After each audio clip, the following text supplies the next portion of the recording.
반갑습니다. 붓다의 복과 지혜입니다.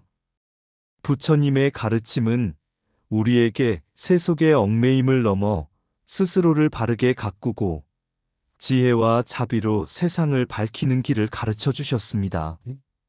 인도 불교가 추구했던 본래의 정신은 권력과 유착하지 않고 오직 깨달음과 수행을 통해 모든 중생이 올바르게 살아가도록 이끄는 것이었습니다.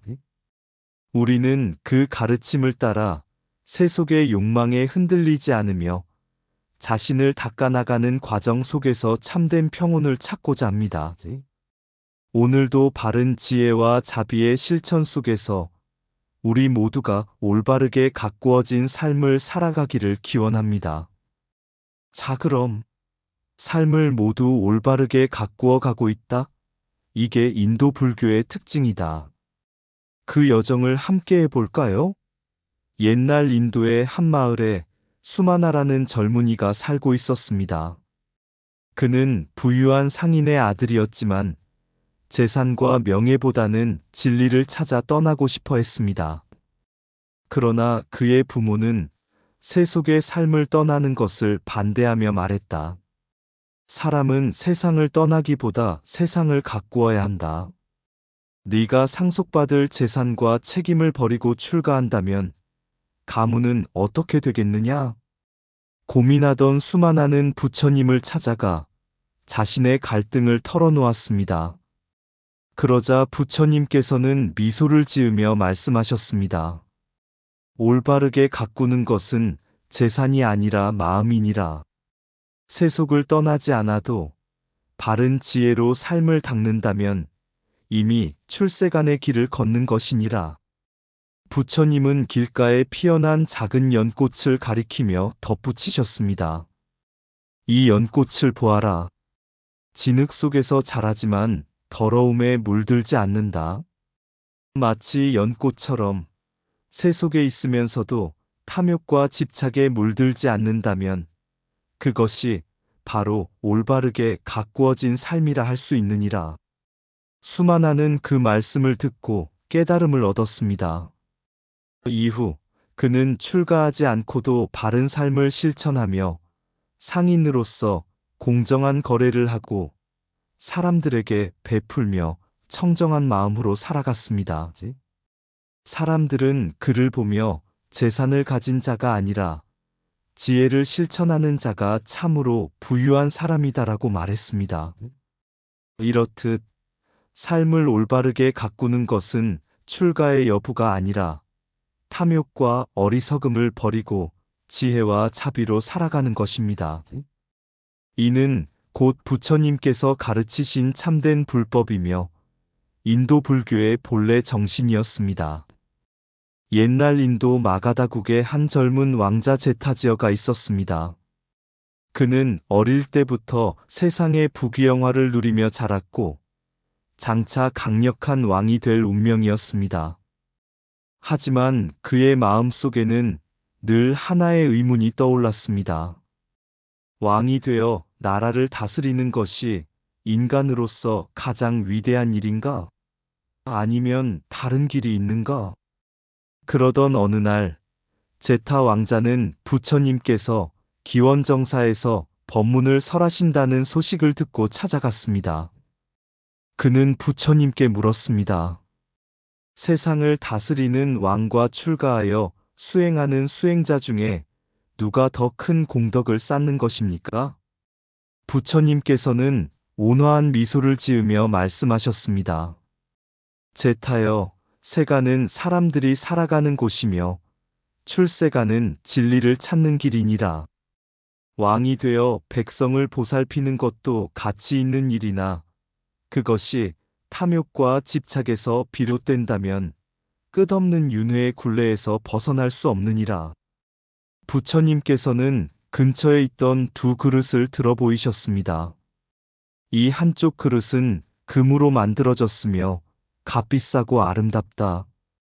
그러나 욕망과 집착에 불로 데워지면 쉽게 변형되고 타버린다.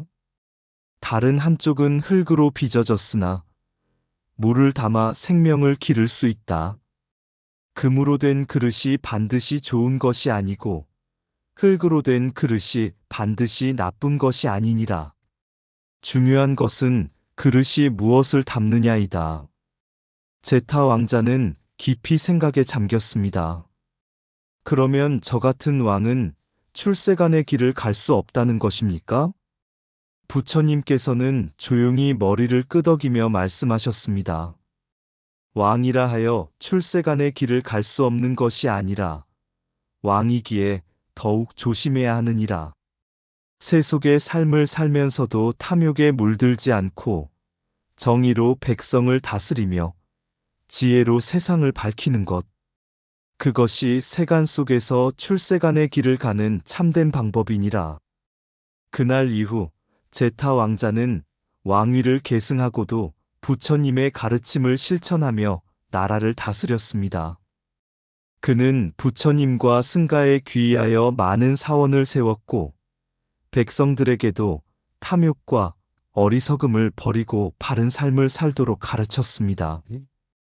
이 이야기는 우리에게 한 가지 중요한 가르침을 줍니다. 불교는 세상을 떠나는 것이 아니라 세속 속에서도 바른 길을 실천하는 것이라는 것입니다. 부처님께서 가르치신 인도 불교의 본래 정신은 권력과 결탁하지 않고 세속과 출세간을 조화롭게 실천하는 것이었습니다. 탐욕과 어리석음에서 벗어나 올바른 삶을 가꾸어 나가는 것이야말로 참된 불자의 길입니다. 세상을 다스리는 것보다 더 어려운 것은 자신의 마음을 다스리는 것이다. 진정한 왕은 백성을 다스리는 자가 아니라 자신의 욕망을 다스리는 자이다. 출세간의 길은 세상을 등지는 것이 아니라 세상 속에서도 탐욕과 어리석음에 물들지 않는 것이다. 권력은 강한 자를 높이지만 지혜는 모든 이에게 평등하다. 금으로 만든 그릇이 진리의 물을 담지 못한다면 흙으로 만든 그릇보다 못하다. 왕이라도 바른 길을 따르면 성자가 되고 성자라도 탐욕을 따르면 속인이 된다. 세속 속에 살되 세속에 물들지 않고 탐욕 속에 살되 탐욕에 빠지지 않는 것이 진정한 불자의 길이다. 진정한 부귀는 많은 것을 가지는 것이 아니라 만족을 아는 데서 나온다. 왕좌에 앉아도 마음이 흔들린다면 노예와 다를 바 없고 숲속에 있어도 마음이 자유롭다면 진정한 왕이다. 불법은 세상의 어둠을 밝히는 등불이지만 권력에 휘둘리면 그 빛을 잃는다. 나라는 왕의 것이 아니라 백성의 것이며 진리는 누구의 것도 아닌 모두의 것이다. 세상의 길을 따르는 자는 권력을 좇지만 진리의 길을 따르는 자는 지혜를 좇는다. 출세간의 길은 세속을 부정하는 것이 아니라 세속을 넘어서는 것이다. 왕이 나라를 다스리듯 수행자는 자신의 마음을 다스려야 한다. 모든 것을 가졌으나 마음이 흔들린다면 가난한 것이며 모든 것을 버렸으나 마음이 평온하다면 가장 부유한 것이다. 옛날 부처님께서 사위국의 기수급 고도관에서 제자들에게 법을 설하고 계셨다. 그때 한 젊은 왕자가 찾아와 이렇게 물었다. 세존이시여, 왕은 나라를 지켜야 하고 백성을 다스려야 합니다. 그러나 어떤 왕들은 불법을 이용하여 자신의 권력을 공고히 하고 어떤 왕들은 불법을 두려워하여 그것을 억압하려 합니다. 부처님께서는 불교가 왕권과 함께하는 것이 바람직하다고 생각하십니까? 부처님께서는 조용히 미소를 지으시며 제자들에게 말씀하셨다. 옛날 한 마을에 큰 강이 있었다. 이 강은 풍년이 들면 농부들에게 풍부한 수확을 주었고 가뭄이 들면 마을 사람들은 그 강의 물을 서로 차지하려고 다투었다. 그러던 어느 날 한 권력자가 강물을 독점하여 백성들에게 높은 세금을 부과하였다. 백성들은 처음에는 반발하였지만 결국 그에게 의존하게 되었다. 강은 본래 누구의 것도 아니었으나 결국 힘을 가진 자의 도구가 되고 말았다. 제자들은 가만히 듣고 있었다. 부처님께서는 다시 말씀하셨다. 불법도 이와 같으니라. 법은 모든 중생을 위한 것이며 누구의 것도 아니다. 그러나 권력자가 불법을 이용하여 자신의 힘을 키우려 한다면 그것은 강물을 독점한 것과 같아서 백성들은 법을 따르면서도 진정한 자유를 누리지 못하게 된다. 반대로 어떤 왕들은 불법을 두려워하여 법을 억누르려 하니 이는 강을 막아 마을을 황폐하게 만드는 것과 같으니라. 왕자는 깊이 고개를 숙였다. 부처님께서는 마지막으로 이렇게 말씀하셨다. 진정한 왕은 불법을 도구로 삼지 않고 불법을 두려워하지도 않는다. 그는 단지 불법의 빛이 자연스럽게 퍼지도록 할 뿐이니라. 그 빛이 어둠을 몰아내고 사람들에게 스스로의 길을 찾게 하는 것이다. 불법이 권력과 결탁하면 불법의 본래 뜻을 잃게 되고 불법이 억압받으면 세상을 밝힐 수 없게 되니 오직 지혜로운 자만이 그 균형을 지킬 수 있느니라. 왕자는 깊은 깨달음을 얻고 부처님께 예를 갖추며 물러갔다. 법은 강물과 같아 누구의 것도 아니며 가로막으면 마을을 메마르게 하고 독점하면 중생을 속박하느니라. 왕이 불법을 이용하면 권력은 강해지나 불법은 그 빛을 잃고 만다. 진정한 깨달음은 왕의 명령이 아닌 마음속에서 우러나오는 지혜로 이루어지느니라. 불법이 권력과 결탁하면 그것은 더 이상 해탈의 길이 아니라 속박의 길이 되느니라. 법은 바람과 같아 묶어둘 수 없고 해처럼 누구에게나 평등하게 비추어야 하느니라. 왕이 불법을 따를 수는 있어도 불법이 왕을 따르는 것은 옳지 않느니라. 왕권은 시대에 따라 변하지만 법은 시대를 초월하여 영원하니라. 불법은 보호받아야 할 것이 아니라 스스로 밝게 빛나야 하느니라. 진정한 지도자는 불법을 다스리지 않고 불법에 의해 스스로를 다스리느니라. 권력이 불법을 좇으면 세상이 평화로워지지만 불법이 권력을 좇으면 세상은 어두워지느니라. 부처는 왕이 아니며 왕 또한 부처가 될 수 없나니 오직 법만이 모든 이에게 평등하니라. 불법은 왕의 궁전이 아니라 산과 들, 거리와 작은 마을에서 자라나야 하느니라.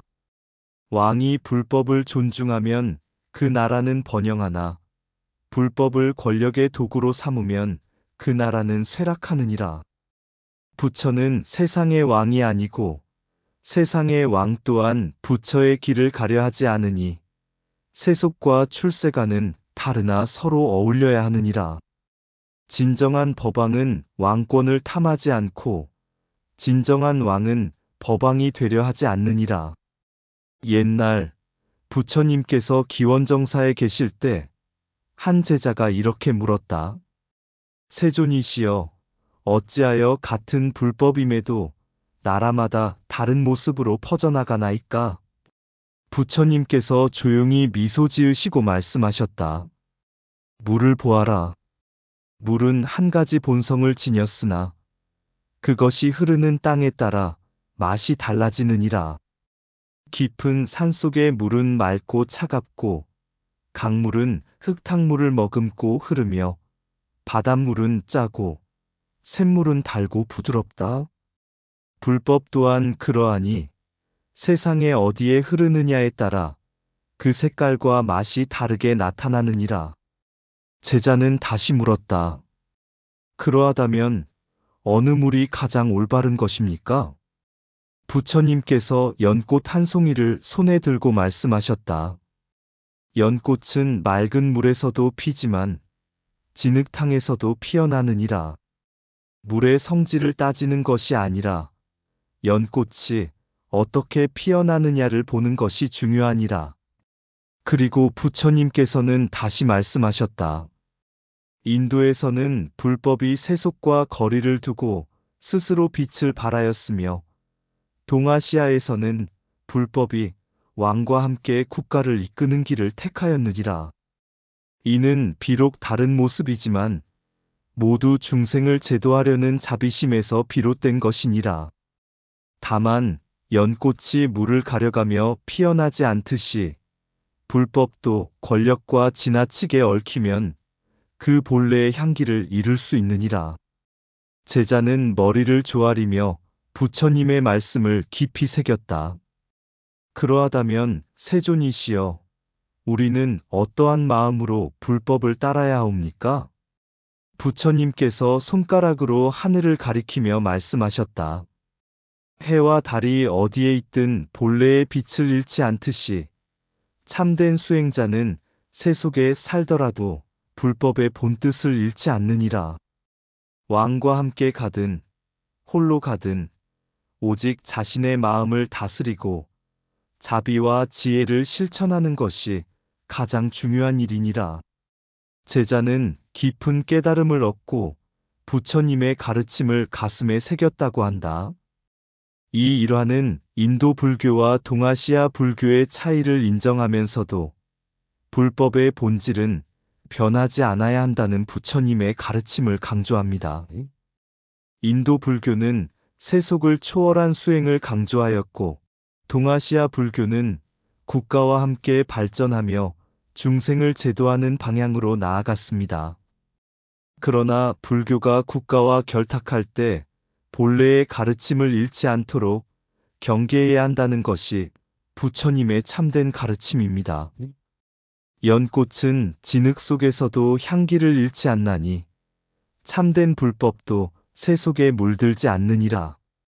왕과 함께 가든 홀로 가든 자신의 마음을 다스리는 자가 진정한 수행자이니라. 강물이 흐르는 모양은 다르나 바다로 향하는 길은 같으니라.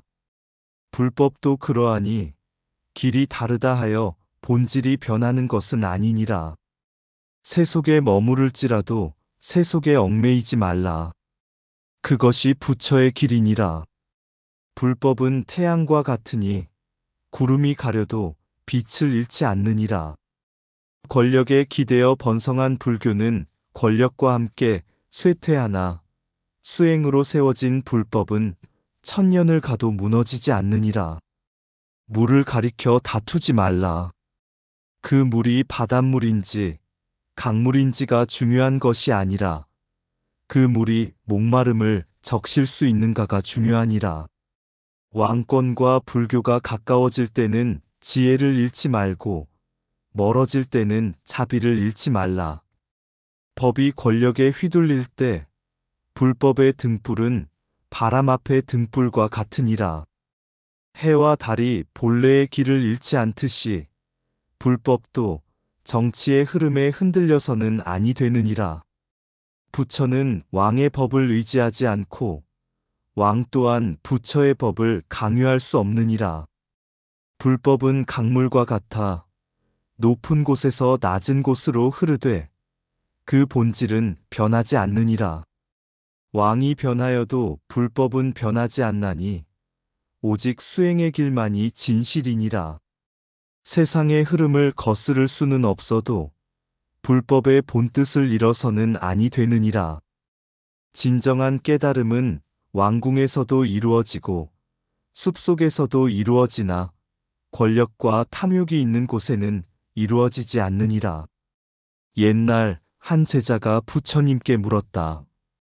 세존이시여, 불법은 세상을 초월한 길이라 하셨는데 어찌하여 어떤 나라에서는 왕이 불교를 받들고 또 어떤 곳에서는 왕과 불교가 하나가 되려 합니까? 부처님께서는 미소 지으며 한 가지 비유를 말씀하셨다. 제자야, 한 나무의 씨앗이 인도 땅에 떨어지면 열대의 기후에서 자연스럽게 뿌리를 내리고 같은 씨앗이 중국 땅에 심어지면 추운 기후에 맞게 가지를 펼치느니라. 불법도 그러하니라. 불법은 언제나 그대로이되 사람들이 그것을 받아들이는 모습은 다를 뿐이다. 제자는 다시 물었다. 그렇다면 불법이 권력과 함께하는 것은 바른 길입니까? 부처님께서 다시 비유를 들며 말씀하셨다. 맑은 물이 바위를 지나면 바위의 색에 물들지 않고 흐르지만 오염된 물이 바위를 지나면 바위조차 더럽히느니라. 참된 불법을 따르는 자는 권력과 가까이 있어도 탐욕에 물들지 않으며 오직 자비와 지혜로 세상을 돕고자 할 뿐이다. 그러나 권력에 의지하여 불법을 펼치고자 하면 그 불법은 본래의 빛을 잃고 마느니라. 제자는 머리를 숙이며 깨달았다. 세존이시여, 불법은 어디에 있든 본래 청정하나 수행자의 마음이 그것을 흐리기도 하고 밝히기도 하는 것이군요. 부처님께서는 고개를 끄덕이며 마지막으로 말씀하셨다.